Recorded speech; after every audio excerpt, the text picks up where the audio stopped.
Today in this 2010 Honda CRV, we're going to show you the Blue Ox base plate kit with removable arms, part number BX2246. Alright, this is what the base plate looks when it's installed on our CRV. You can see it goes to opening right through here. It does require some trimming on a bar that went down here, similar to this right here on each side. These are the receivers that connect to the attachment tabs where your tow bar connects to those.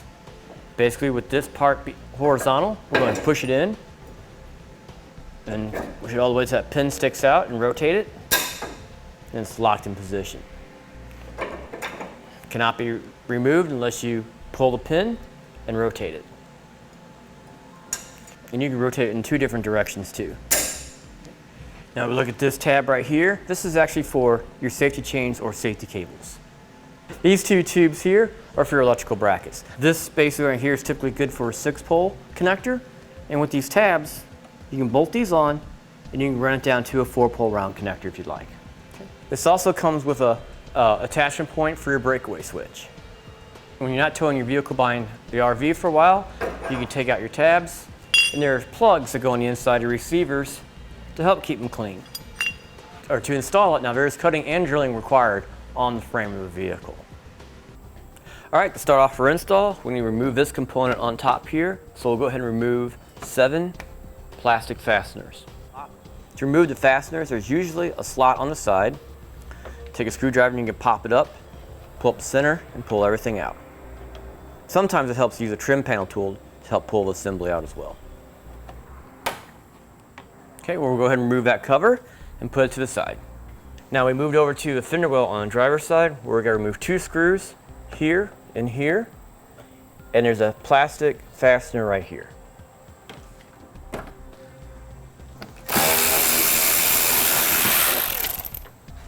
We're done for driver's side. One more time on the passenger side. Next up, we got to remove 2 bolts on the bottom, just in front of the front tire, using a 10mm socket. So we got 1 bolt removed. We'll go ahead and repeat the same thing on the other side. Next, we'll go ahead and move underneath the car in the center, and there are 4 plastic push pins we have to remove.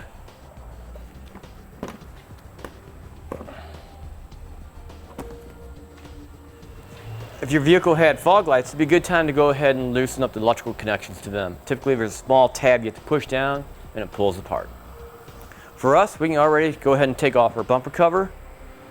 We'll just go ahead and just unsnap from this edge right here all the way around. Now, it may help to have an extra set of hands on the other side to help support it once you have it loosened up.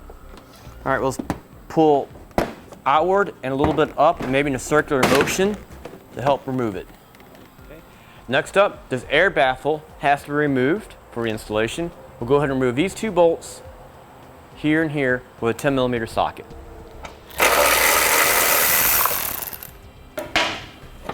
And I'll take our air baffle, kind of twist it, work it, and it'll unsnap. Next up, these 2 lines right here had to be loosened up to give us working room as well. I'm going to remove this bolt with a 10mm socket. We follow the line up. There's a clip up in here we can loosen up. All right, now this clip on the inside here is just a barb fitting, so we take a small screwdriver and work it in at the bottom and spread it apart. It'll pop up. We just need wiggle room. We're not taking it off. Same thing with this fastener here, or this clip. Okay. Still working with the lines here. We'll go ahead and move to the center of the vehicle, and we'll go ahead and remove this bolt. So this bracket will give us some more wiggle room.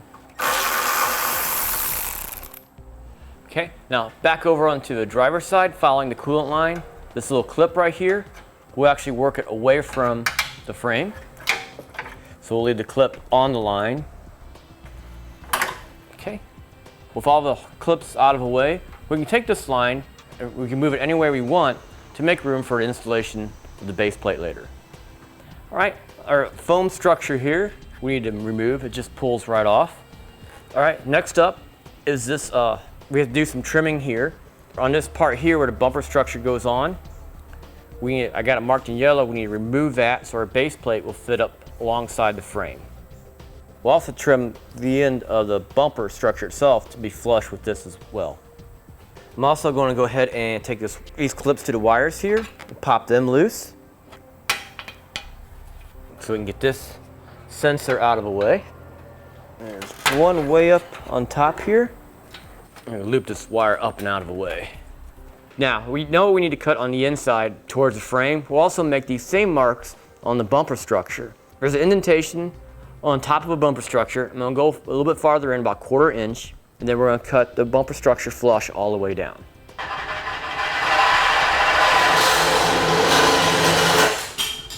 Alright, now we're going to cut that goes towards the frame. First off, we'll make a cut on the bottom. And then that bottom edge of the frame right there, we'll go ahead and use some vice grips to go ahead and bend it flat or flush. Now we'll go up to the top and make a cut there. We want to stay at the top, as close to the top of the edge as possible. And then we'll make our third cut from the bottom, working our way up towards the top. And we want to stay as flat as possible towards the frame.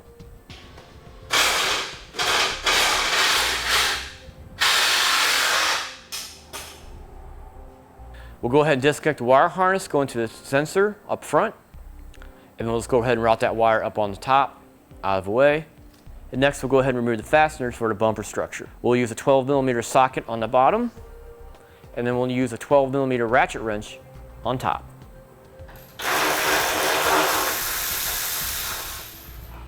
Now there's a small tab there that holds the bumper structure in place, so we don't have to leave we don't have to leave any bolts loosely installed.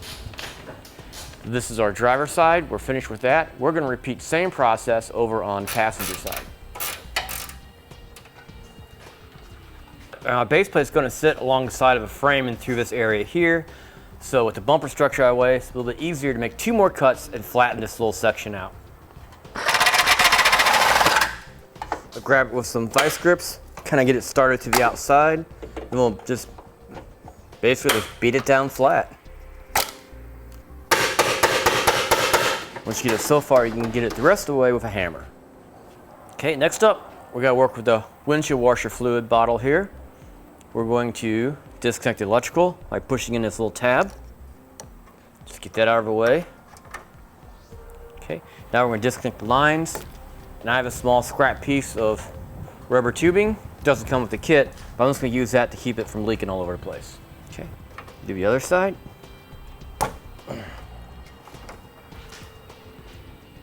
Pull our hoses loose. There's 2 bolts, one here, and one further up underneath the hood. We'll use a 10mm socket for these fasteners. On top, we have a plastic fastener we have to remove. There's a little fastener. Okay, there's one last fastener hidden back here. We'll go ahead and remove that and take out the water bottle.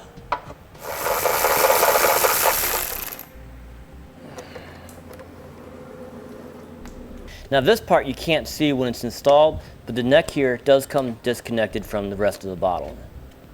Kind of snaps in place and swivels as it needs to. It'd be a good idea to go ahead and spray down the raw edges of material that we have now with something to protect it. Alright, now at this point, we can go ahead and put the base plate on the vehicle. It's going to mount to the outside of the frame, and we'll clamp it in place for now. And you definitely want an extra set of hands to help hold it up while we clamp it.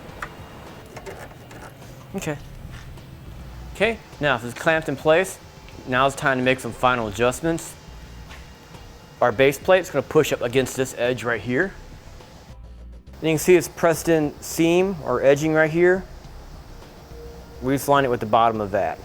And this should allow, this bottom of the base plate should line up roughly with the edge of the metal we flattened down earlier.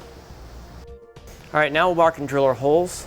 I'm going to use the final size drill bit to mark the centers first and then make a pilot hole. Okay. I'm going to do 2 on each side for now. We'll install the hardware to hold it in place, then we'll drill out the remaining 2 holes on top. All right, now the final hole size we'll be using is 13/32. All the drilling that we're doing here on the driver's side will be repeated on the passenger side. All right, let's go ahead and install our hardware. It'll consist of a 3/8 bolt that is 1 inch long. There's 2 sets of bolts. Make sure you use a 1 inch bowling bolt here, lock washer, and nut. 2 of these assemblies will go on the bottom holes that we drilled out first. We'll also add some Loctite to our bolts as well. Run the bolts from the outside to the inside and add our lock washer and nut. All right, now last 2 holes we'll drill out again. It's in the same fashion as we did before. Now for our hardware for our top 2 holes is going to be this nut plate, the longer bolt, and a lock washer, and again some Loctite. Run our bolt to the hole here, take our handle nut and run it to the inside.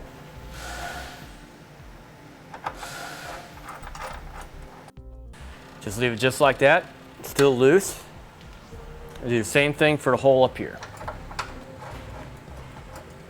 All right, let's go ahead and bend the handles over to the center a little bit and then cut them short because these will feed into the bumper structure when we put it back into place.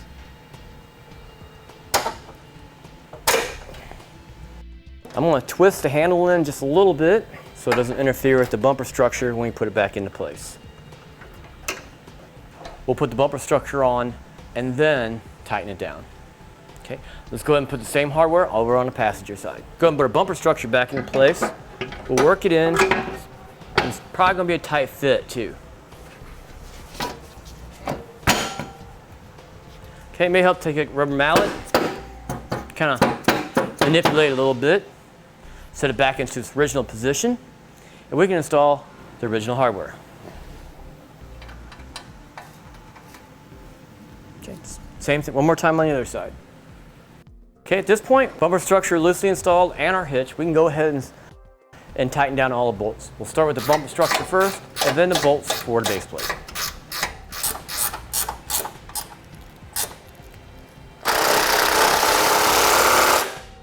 Now our new hardware, we're tightening it down for 9/16 socket and wrench.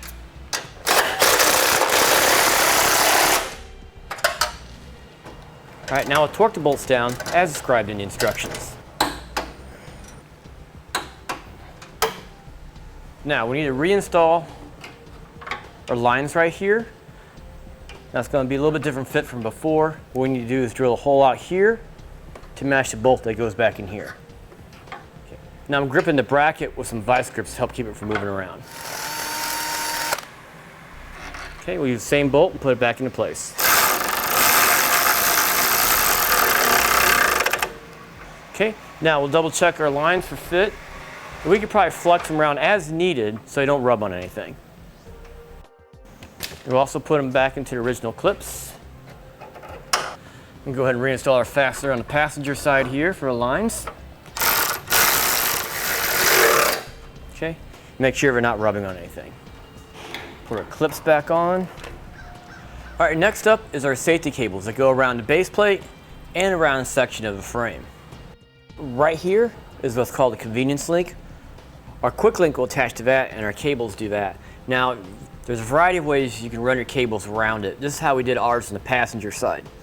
Ran ours around here, along this support here, around, or through this support here, and over the top of the frame, back down the inside edge of the frame, and back to here.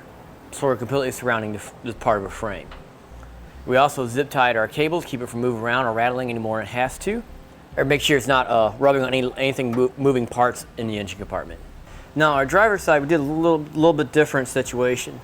We actually went over the top. We went over the top of this part right here, come back around and around our bolt here for our subframe.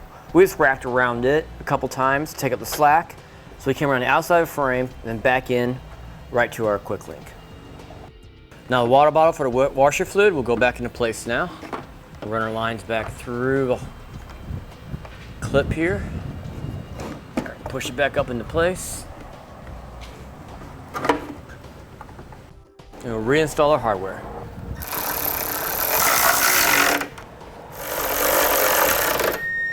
Okay, and let's reattach our lines.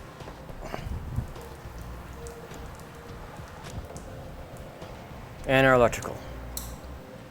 Funnel, and we'll run it back into place. You can kind of look down through here and slide it up and push it into place. Okay. Now let's go ahead and take our wire for our temperature probe here, and we'll snap on the wire clips back into the original spots for the most part. I think one on the side will be blocked by the base plate. Okay, let's go ahead and reinstall our air baffle now. Snap that back into place and install the hardware.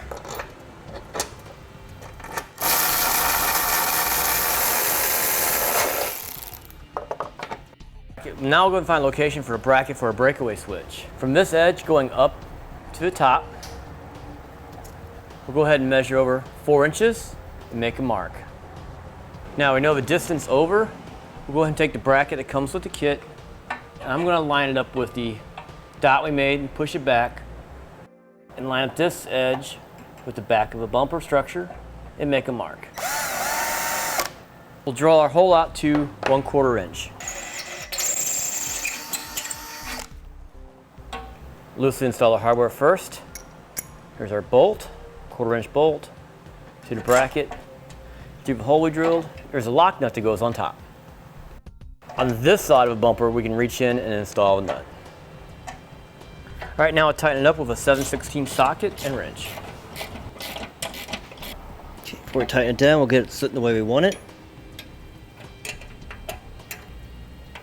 We'll go ahead and put the foam structure back on the place onto our bumper cover. Now to put our bumper cover back on, we need to do a series of cuts and test fits. And we know for sure that this bar right here has to be removed. So I'm going to use a Dremel tool. I'm going to use a rotary tool and remove these bars right here, one on each side.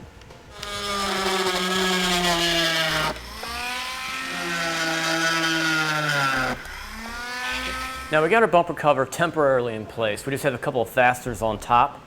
We're just basically hanging it from there. And we got it lined up underneath the headlights as well. And what we came across was this bar right here needs to sit on this side of the tube. And it went into place pretty good. Remember that bracket that held these lines in front of or held these lines up in place we had to modify? The tab is in the way too. So I just simply took the tab and just push it back up. Okay, next we'll go ahead and take our bumper cover and snap it back into place on the top and work our way down to the bottom. Now we'll start with our fasteners for the fender well here. We'll put those back into place. This is a little complicated in here.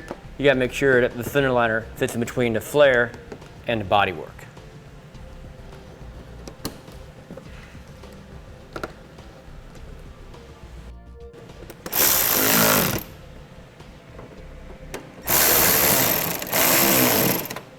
A little bit of fine tuning here.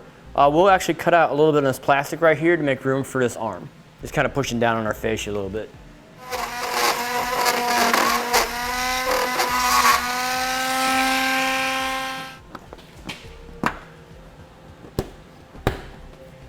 Okay, all right, we can go ahead and put our panel back on top and reinstall the fasteners.